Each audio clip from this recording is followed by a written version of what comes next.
Our nation is lucky in the global scale for being blessed with an abundance of freshwater resources for our people to use, experience, and enjoy.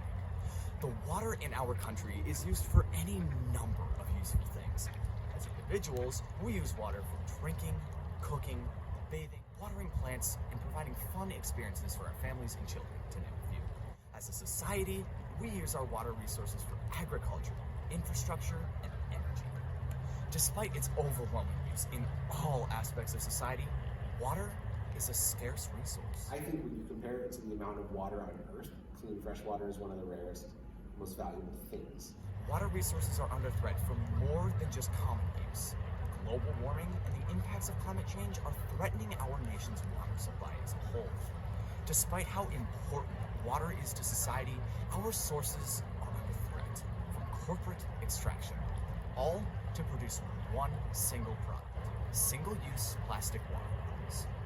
I definitely think bottling and selling a public water doesn't satisfy a thing like the doctrine of prior appropriation, right? Because that water isn't staying. When a farmer uses a water resource, they put that water into their crop, and then that crop is going to, some of that water is going to recharge the aquifer, some of it's going to, go into the plants and then evaporate out of those plants. Some of it's, a lot of it's going to go back into the water system. When you bottle water and move it out of the system. As one of the most wasteful industries in our economy, the bottled water industry comes with severe harms that directly affect the American people in the form of both climate change and overuse of water.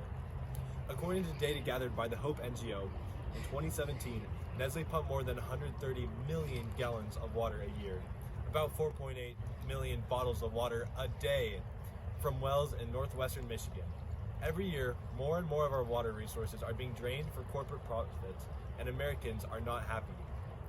Nestle frequently operates in water-scarce areas like Strawberry Creek in California, drying up natural creeks, springs, and streams due to their absurd production of water bottles, creating millions of tons of plastic waste in the process and using millions of barrels of oil to operate their plants.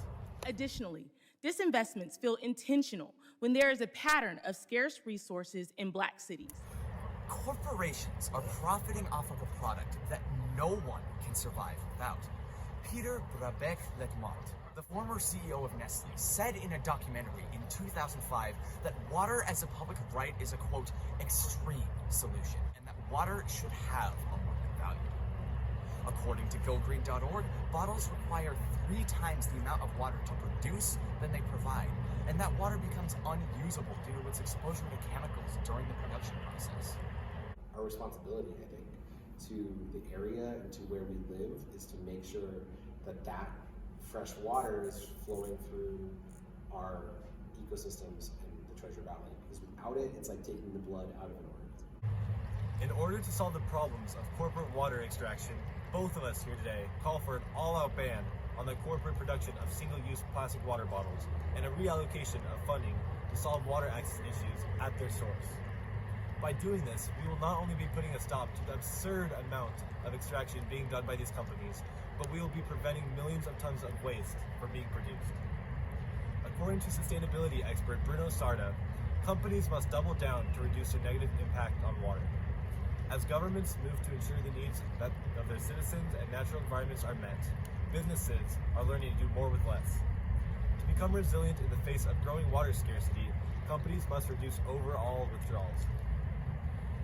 Support for this industry is morally wrong, and it's time that we stand up as a government and value the needs of our people, rather than the profit margins of transnational companies. The most important thing to remember about plastic is that it lasts for centuries. This is what makes single-use plastic so profoundly flawed. They're created from a material made to last forever, but are designed to be used once and thrown away.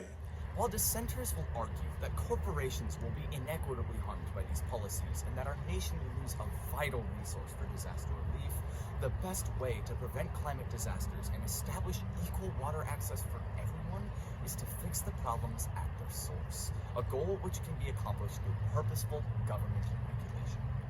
I urge Congress to pass federal legislation that stops plastic pollution at the source, that significantly reduces the production of this everlasting pollutant, and that holds corporations responsible for this global crisis. Corporations will adapt, as they always have. But the future of our nation's water is not worth trading for corporate profit. Although, in the grand scheme of things, corporate water extraction only makes up a small percentage of water usage in the United States. Despite the relatively small nature of these issues, in the face of scarcity, any excess water use should be eliminated, especially on the scale of millions of gallons per day. While this might not seem like much, when corporations systematically use and abuse their water access to drain the resources from small and disadvantaged communities, it is the government's role to fight back. Support our nation's resources and join the cause to ban single-use plastic water bottles.